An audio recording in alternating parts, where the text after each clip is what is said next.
What is good, rookies? Welcome to your final trades and your vice captain and captaincy video.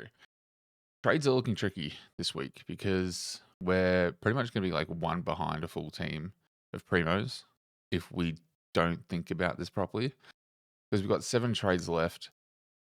Some targets that we want aren't available this week because they got the bye, which is not ideal. But like we did on Tuesday, we're just going to have a quick look at what the top 1% are doing now, given the rest of the week has gone by, with some debut news, some interesting news on who's not getting named, McKercher being one of them, which is really, really painful for those that hold on to him. But Brown has been named as a debut, which is interesting, which is good. That gives us an option to downgrade to, which a lot of the 1% are. It's slim pickings at the moment, so we just kind of have to take what's given, which this week is Brown. Kerno is a great trade-in option. Obviously got a really good run home. Has proved to have a really good ceiling. Haven't necessarily seen that this season, but I think there's a lot of potential. He's got a really good run home. I don't see him, averaging less than 85 from here on out. But his ceiling is 120 plus. So, like the forwards this season, I think you just kind of put your faith in Kerno, put the faith in the Blues run home, and just leave it. I think a cool strategy that I'm seeing a few do now that we have the taggers coming out is moving those that have the mid and defensive DPP into the midfield. So you've got like your Martins, you've got your Dacos, and you pretty much try to get a team full of defenders because they can't get tagged unless you're Whitfield. Then you're always getting tagged by bloody Jordan, which kind of goes against our plans this week too. But we're going to have a look and see what it looks like. So Merritt, really good option to trade in this week, quite cheap. We paid 90k more for what he's currently priced at, so that's fun. Houston we've had since the get, so this has been a really good hold. So is Jackson. Jackson's come good, which is really nice. Ari is a good pickup if you need to get him in as a downgrade option. Hopefully he holds his spot. Obviously Naz was missing.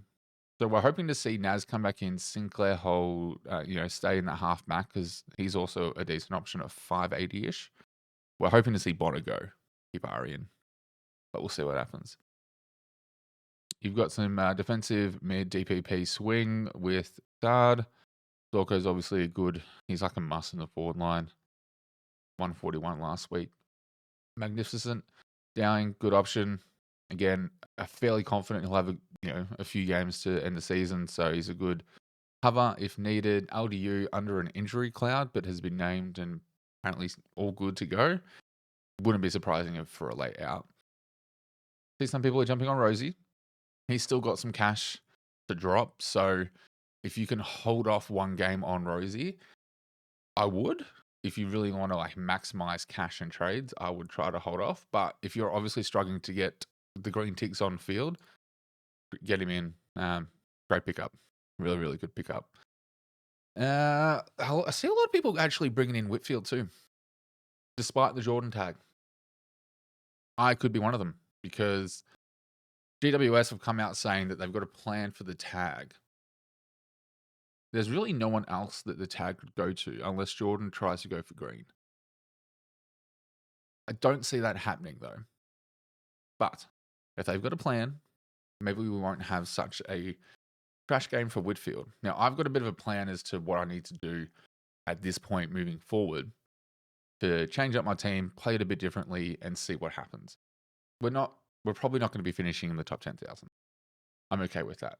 So with that accepted, my pride is intact.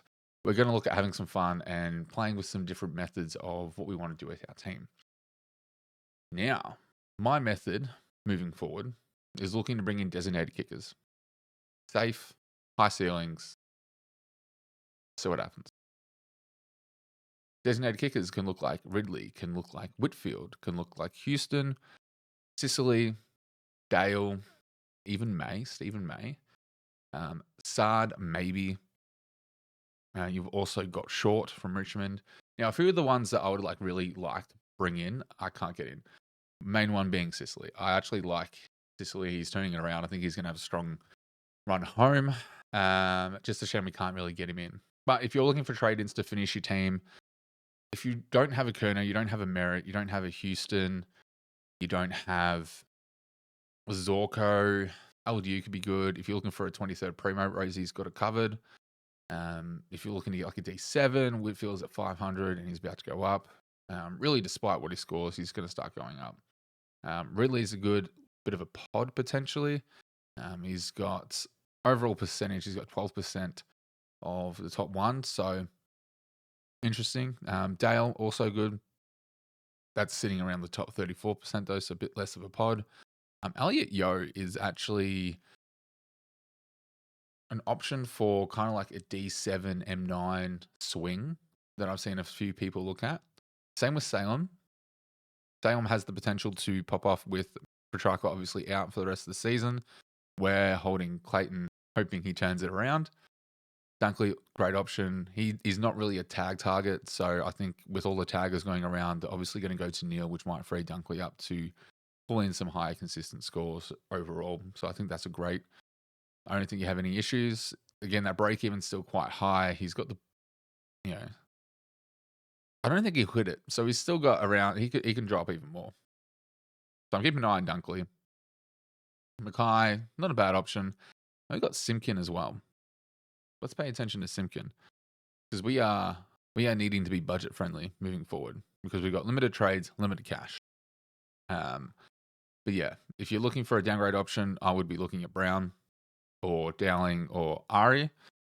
If you need the green tick for this week, go Brown. If you have like 20 playing, I would potentially look at getting someone with cover that you know is going to have a higher chance of playing at the rest of the season, like a Dowling. Still unsure about where Ari is, but I think we're pretty confident moving forward that Dowling will play some consistent games to the end of the season. Upgrades, we just went through them. Let's have a look at my team, what we want to plan to do. Now, I've already done the VCC. We'll get to that shortly. But we've got 7 trades. We've got almost 260 in the bank. What can we do? Now, really quick, I want to be trying to maximize my trades, which means going 2 ups if I can. We can easily go from Garcia to Simpkin. Now, there's a lot of question marks around Simpkin, and that's completely fair. Because it's Simpkin. Why are we even looking at him? Why are we not trading out Steele? We could potentially trade out Steele and flip him into a defender, maximize some points. 100% an option that I'm considering. So we go, cool. Bring in Simpkin. Maybe we hold on to Steele. What if we trade out Fraser? Now, if we bring out Fraser, we swing Fisher down. We've only got 380, so we need to do something else. We've already got Simpkin in for 360. Do we want to swing this? And then look at what our options are? Because we could 100% do this. And then if we look at Whitfield, which I know, scary, got the tag. I'm looking beyond the tag. This is the cheapest we're going to get him. And then we got 413. Now, this isn't ideal because if we wanted like a Kerno, for example, we're just short of him. So what can we do? We can do a downgrade and then pretty much do a 1-up from Sexton next week and hope Sexton, makes something happen. He's been named on the extended bench. We're not looking great. We want as many green ticks as we can here. And I want to maximize my trades. So if we trade out, I don't really want to trade out Fraser because he's a warm body. He can be some good cover. But we get 7-5. Now, if we look at Simpkin, we keep old mate in the back line with Fish. We do that. What else can we do here? What is there to do? Maybe we get rid of all the quote unquote rookies off field. What can we do? Not that much. 7, 8, 9 is not an ideal amount. We can look at potentially flinging, say, a Whitfield in.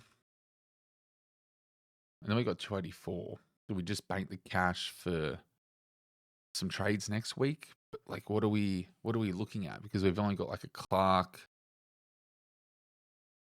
we've only got a Clark. We don't have like anyone else to kind of move up. If we're going to get rid of Steele, we'd have to do it this week to get a green tick. So my aggressive trades look like this. We actually keep Fraser. When we do this, we go Garcia, we go Steele, and we go Sexton. Okay, cool. So then we got 1,400. Now remember I said I wanted to look at designated kickers. Bring in Ridley. Could bring in Sheasel. Sheasel is not a dedicated kicker. However, he is probably the most regretful trade out that we've had. And it looks, you know, he's this is just it. His 3-yard average is 122. It's disgusting. Will this make a difference though? Maybe. But what if I get a Whitfield, for example? Where is that Woody? Where is he?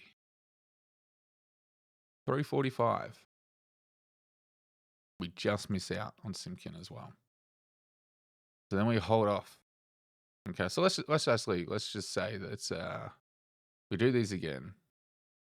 Get rid of Fraser. Get rid of Steele. Get rid of Sexton. So what are we looking at? Well, we already know we want Ridley.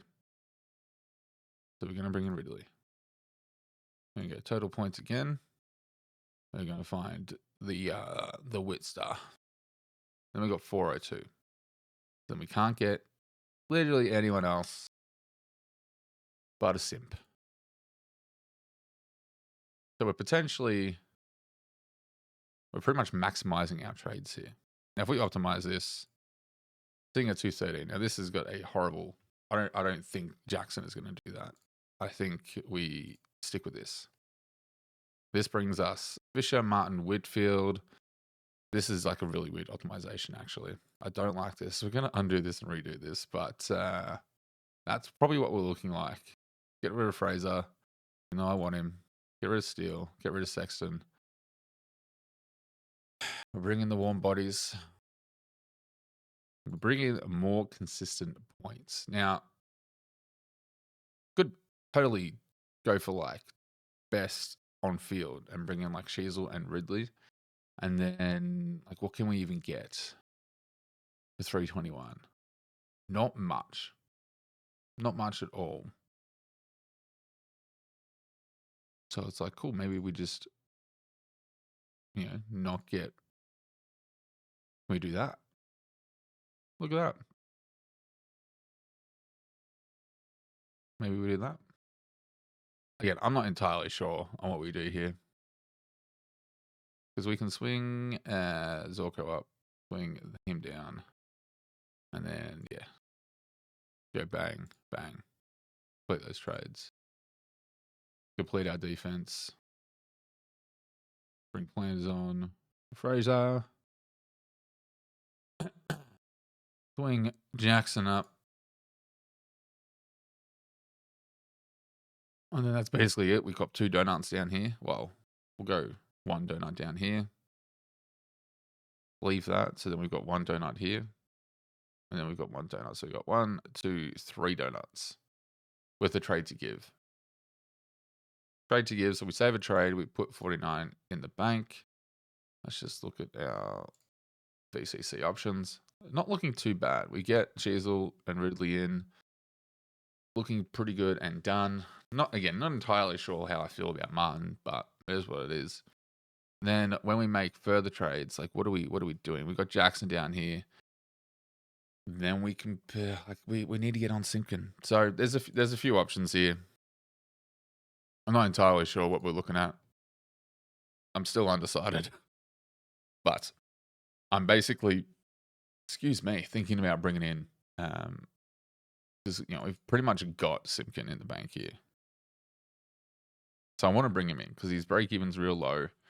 He plays the role that he has been playing. He's the bloody skipper of North, for God's sake. So he needs to be doing something. So we can do that. We can then look at, what else can we look at? Like if we were to bring in Kerno, Let's try this. Get rid of this. We can't do anything with this. Can't do anything. So we have to hold on to Garcia. Literally going to be this, this, ooh, this, and this.